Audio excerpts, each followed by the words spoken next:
சத் சங்கம் என்றால் என்ன? சத் சங்கத்தின் மகத்துவம் என்ன என்று கேட்டால், சத்துனா என்னது?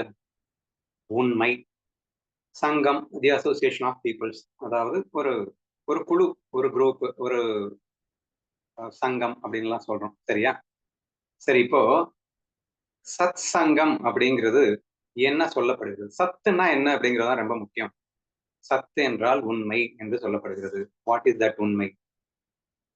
இப்ப நம்ம எல்லாரும் என்ன நினைச்சிட்டு இருக்கோம்னா, இந்த உடம்பு, இந்த மனசு, இந்த புத்தி, இந்த உலகம், இது எல்லாமே உண்மை என்று நினைத்துக் கொண்டிருக்கோம். ஆனால் அது உண்மை அல்ல. உண்மையில் உண்மை எது என்று ஆய்வு செய்வதற்காகவே கூடுகின்ற ஒரு குழுதான் இந்த சத் சங்கம்.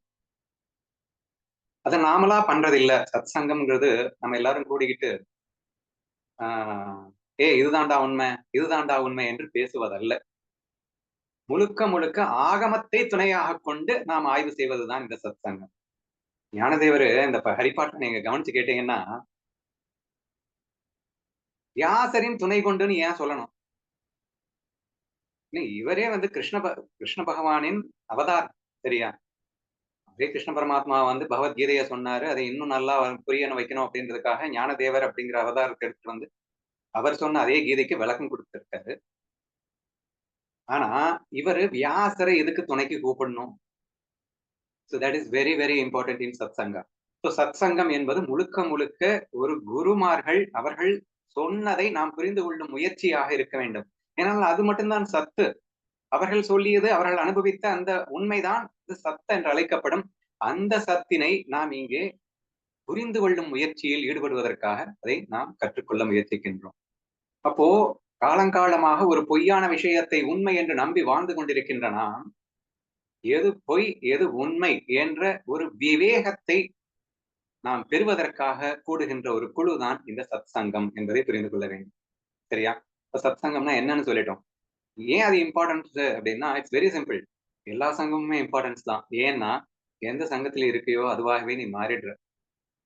ஒரு ரஜினி ரசிகன் ரஜினியின் ரசிகர் குழுவிலேயே இருக்கிறதுனால அவன் மேல பைத்தியமாவே மாறிடுறான். அப்போ இந்த மனசு வந்து ஆட்டோமேட்டிக்கா எந்த சூழல்ல இருக்கிறதோ அந்த சூழலுக்கு சுலபமாக பழக்கப்படும் ஒரு விஷயத்தை பெற்றிருக்கின்றது. அப்போ பொய்யிலேயே மூழ்கி இருக்கின்ற பொய்யை பற்றியே பேசிக் கொண்டிருக்கின்ற சங்கத்தில் வாழ்ந்து கொண்டிருந்தால் கடைசி வரைக்கும் பொய்யிலே தான் வாழ்ந்து கொண்டிருக்க வேண்டும். அப்ப சத் சங்கம் என்பது உண்மையை நோக்கி செல்லும் பயணமாக ஆகிவிடுகிறது. அதன் விளைவாக படிப்படியாக நாம் பொய்யான இந்த எண்ணங்களை எல்லாம் விடுத்துவிட்டு இந்த உலகம் மாயை என்ற அந்த அற்புதமான உண்மையை தெளிந்து நான் யார் என்ற அந்த விஷயத்தை தெரிந்து கொண்டு நாம் நம்மை பேரானந்தத்தில், அதாவது அந்த உயரிய லட்சியமான ஒரு மனிதனாக பிறந்தவனின் உயரிய லட்சியமான அந்த ஆத்மஸ்வரூபத்தினை அடைவதற்கு சத் சங்கம் தான் மிகப்பெரிய உதவிகரமாக இருக்கின்றது அப்படிங்கிறத புரிஞ்சுக்கணும். பாயிண்ட்ஸா நான் சொல்லிட்டாரு. மேஜர் வந்து நீங்க சொன்ன மாதிரி குழுவுல நம்ம அனலைஸ் பண்ணும்போது, ஒரு டிஸ்கஷனாக செய்யும் போது நமக்கு வந்து ரொம்ப இன்ட்ரெஸ்டிங்கா இருக்கும். நானா உட்காந்து தனியா படிச்சு எல்லாத்தையுமே கத்துக்கணும் அப்படிங்கிறதுக்கு ஃபர்ஸ்ட் சத்து, அதாவது கெப்பாசிட்டியும் கம்மி, பிளஸ் இன்ட்ரெஸ்டும் இருக்காது.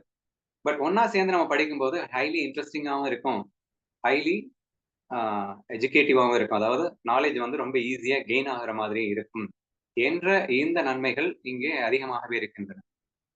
அது போக அன்பென்றால் என்னவென்று கற்றுக்கொண்டிருக்கின்றோம். கற்றுக்கொண்டிருக்கும் போது அந்த குழுவிலே நாம் அன்பை வெளிப்படுத்தி அங்கே எந்த அளவிற்கு நாம் ஜெயிக்க முடிகிறது என்ற விஷயத்தையும் காண முடிவதாக அங்கே அமைய வேண்டும். சரியா?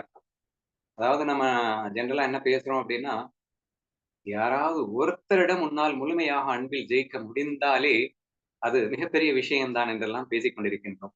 அப்போ அது எங்கேயோ போய் ஜெயிக்கிறதை விட ஒரு முழுமையான சத் என்ற சத்தை நோக்கி பயணப்படும் இதயங்களில் ஜெயிப்பது என்பது எளிது அப்படின்னு நான் சொல்ல வரேன். சரியா?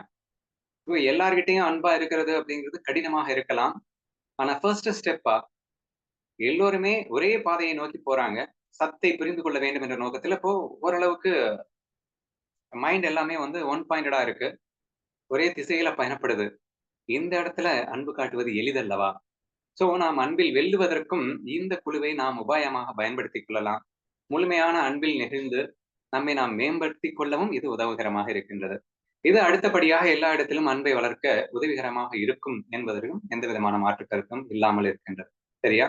இதுல முக்கியமா இன்னொரு ரிக்வெஸ்ட் என்னன்னா, சத் சங்கம் என்று அழைக்கப்படுகின்றதுன்னா என்ன அர்த்தம்னா, பிரவச்சனம் மாரி இருக்கக்கூடாதுங்கிறது என்னுடைய ஆசை.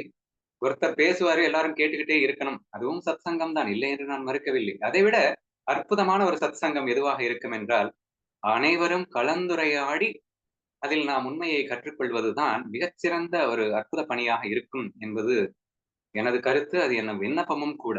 ஸோ எந்த அளவுக்கு நீங்க பார்ட்டிசிபேட் பண்றீங்க அப்படிங்கிறது வெரி, வெரி இம்பார்ட்டன்ட். தப்போ, ரைட்டோ நம்ம அனலைஸ் தானே பண்றோம். ஸோ எனக்கு இப்படி தோணுது, எனக்கு அப்படி தோன்றுது என்று சொல்லி, அந்த உண்மையை ஆய்வு செய்யும் அந்த விஷயத்தில் அனைவரும் ஒன்றிணைந்து, ஒருங்கிணைந்து களமிறங்க வேண்டும் என்பது எனது விண்ணப்பம். இப்ப 2 பேரும் ஆய்வு பண்ணி சொன்னாங்க, நம்ம கேட்டுக்கிட்டு இருந்தா போதும் என்று நினைப்பதை விட, அந்த மாதிரி அமையும்போது அந்த சத்சங்கத்தின் பவர் வந்து இன்னும் இரட்டிப்பாக ஆகும் என்று நான் நினைக்கின்றேன். ஆதலால் சத்சங்கத்தை அப்படியே நாம் தொடர்ந்து நம் முழுமையான அந்த இறுதி இலக்கான அந்த ஞானத்தை பெற முயல்வோம் என்பதே எனது பதில்.